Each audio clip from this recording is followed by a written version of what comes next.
A very lengthy article about the Catholic Church was published in Organiser, the mouthpiece of the RSS. And guess what it said? After the Indian government, the Catholic Church is the entity that owns the most land in India. Yeah, you heard that right. It even went on to compare it with the Waqf board. How many schools, how many hospitals, how many institutions, super detailed stuff. Now, this has sparked discussions from all angles. People are out there saying, oh, a church bill is coming. All kinds of chatter. And then you've got Rajiv Chandrasekhar, the BJP's Kerala state president, stepping in. He's like, that article? Totally wrong. He says that's why they pulled it back. Yep, withdrawn. But here's the thing. These discussions, they're not new. They've been simmering for a while now. The Christian churches in India, Catholic, evangelical, you name it, their activities here have been hit with some big allegations from the Sangh Parivar.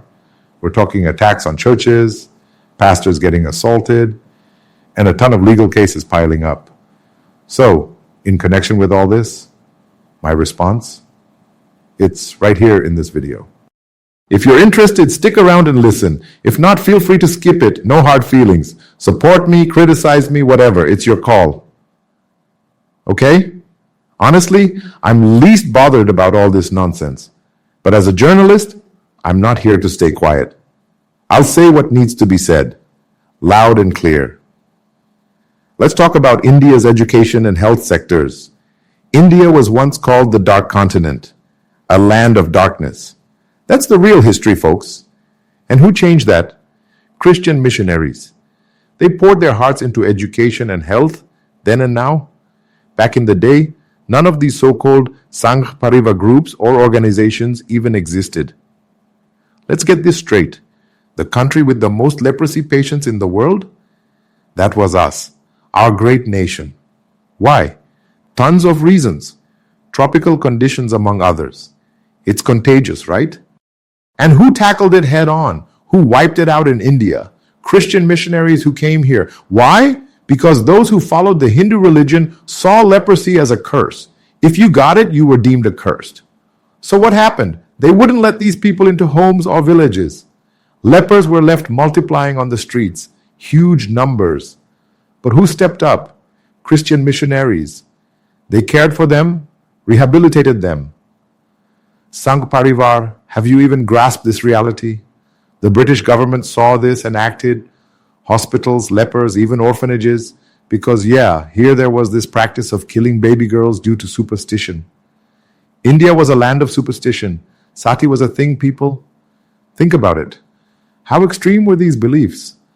And who stood at the forefront to transform this dark continent, this great nation called India? Christian missionaries. No one else. Back then, the British government handed them land. Let me give you an example. In Kerala near Kayamkulam, there's a place called Nooranad.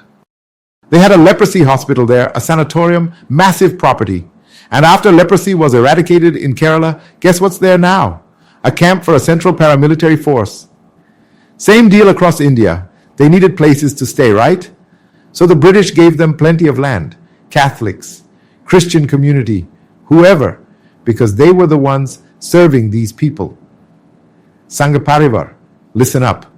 Thousands of Christian missionaries and health workers gave their lives for this land, serving these people. Has even one of you done that? I'm asking straight. Give me a direct answer. Has even one of you sacrificed your life for these lepers, for those who had nobody? It was only after seeing this that folks like Bala Baba started programs for lepers. But who kicked it off? Christian missionaries. Now let's switch gears. Raja Ram Mohan Roy. Who brought him forward on Sati? The British. Why? Because he was a Hindu, a campaigner from this community, fighting superstition. If a Brit had led that charge, Hindu believers here wouldn't have followed. That's why they brought in Raja Ram Mohan Roy, a Bengali, for the campaign. Get that in your head first. Same with Baba Ambedkar, who sent him to the UK to study. The history you read in India, it's fake. Even his grandson, Prakash Ambedkar, I've talked to him, can't fully explain it. He straight up said it. The British sent Prakash Bhimrao Ambedkar to London to study. Why? They needed an educated leader in their community. Think about this. India, the dark continent, today, so many of us speak English. These Sangh Parivar and BJP folks sitting in parliament, over 70% of them went to Christian schools, convent schools. Why couldn't you do that earlier? And another thing, why do these Sangh Parivar, BJP, RSS people send their kids to America and other Christian countries to study instead of Indian institutions? Couldn't you teach them here? Answer me. What's the real reason? Oh, it's a developed nation, right? So they go study there. How many people do they convert in America? Even one? Nope. Conversions, programs. It's all by choice over there. That's how it works. Here's another question. The British ruled India for 200 years. How many did they convert? Straight question. If they'd converted the Dalits and Adivasis back then, direct question. India would be a Christian majority country today. But they didn't care to. They ran mission programs? Sure. Take Vellore CMC College, check its history. An American woman missionary came here. Her dad was a missionary. She saw how bad leprosy was here during her mission work. She went back, got her MBBS in medicine, came back, and started a medical school in America.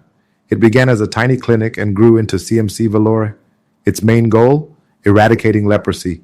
So many doctors and health workers there died without even feeling pain because leprosy numbs you. That history is all there for you to see. Here's another one. Malaria hit India multiple times. In the Northeast, when it struck, the Indian mission, total failure. Don't know if you knew that. Guess who stepped in? The Pope at the Vatican back then sent 4 or 5 Catholic brothers. They stood with those people, cared for them during that outbreak. The government's efforts collapsed, ruined, they controlled it. That's how the Christian and Catholic missions got into the Northeast. If those missionaries hadn't gone there, let me tell you, it'd be like Myanmar today. Development came, education came, they speak English, they can work anywhere in the world. Can the RSS or Sangh Parivar even step foot in the Northeast today? Why not? Because you didn't treat them right. You don't see them as humans. India's Dalits, the tribes here. You're still stuck on the caste system. One question. How many years have the Sangh Parivar, RSS, and others been stirring trouble against these missionaries?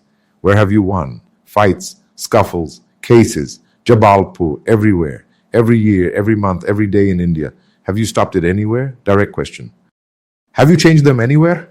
Even now in India's most backward spots, Dalits, Adivasis, the government's efforts have flopped. What's working? Catholic schools, Catholic institutions? Why? They are dedicated. Why hasn't Ghar Wapsi worked in tribal lands? You know why? The tribes see it. Sangh Parivar still doesn't accept them as humans. Who's treating them like people, helping them, educating them, caring for their health? Christian missionaries in so many places. Look at Tamil Nadu. Under Jayalalitha, they went after evangelical Christians, Pentecostals. She was chief minister, throwing out statements left and right. But what did she admit later? We can't touch them. Why? Tamil Nadu's got a huge Dalit community, converted. What happened in Punjab? Why couldn't you get in there? What about Andhra? In tons of states, you can't touch this. One more thing. Post offices are everywhere in India. Railway stations, big and small. How many post offices have an RSS or Sangh Parivar unit? Christian missionaries are 1,000 times stronger than the RSS. Get that straight. You can't reach where they are. In so many places. No vehicles, no boats, nothing. They found people there, convinced them. Simple. They shared God's love and affection. What's wrong with that? Do you accept them? No. These so-called backward castes, do you accept them? No. So someone else stepped in to care for them. AIDS patients, tons in India. Direct question. How many have you rehabilitated? I can show you where the Catholic Church is doing it. What money are they taking for this? These patients are dying, yet Catholic institutions are feeding them, caring for them. Where's the Sangh Parivar? I'm from Delhi. I've seen almost every corner of this India. You can sit there yapping about Hindutva. Christian conversion? It's happened in this great nation. You can't stop it. It's deeper than you think. Take Jabalpur, Madhya Pradesh, old Chhattisgarh. There's a place called Chambal. Tribal backward classes. Heard of it?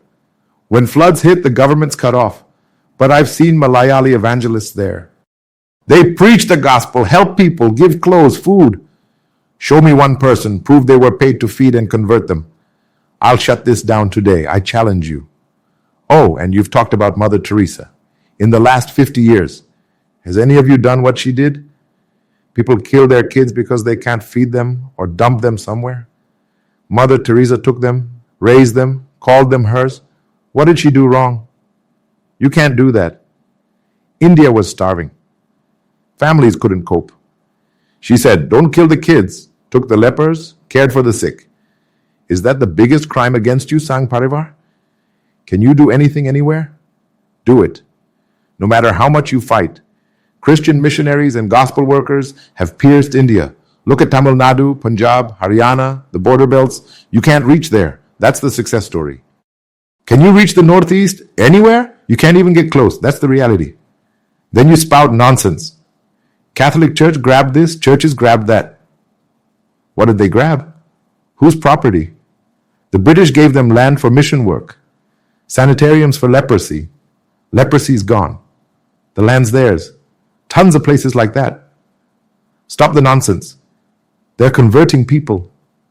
Can you do it? Take them back. Feed them. Give one guy 100 rupees, 1,000. You've got money, right? They'll come back, won't they? Cut the foolishness. And don't you dare question a Christian's patriotism. None of you Sangh Parivar folks are big enough for that. My family?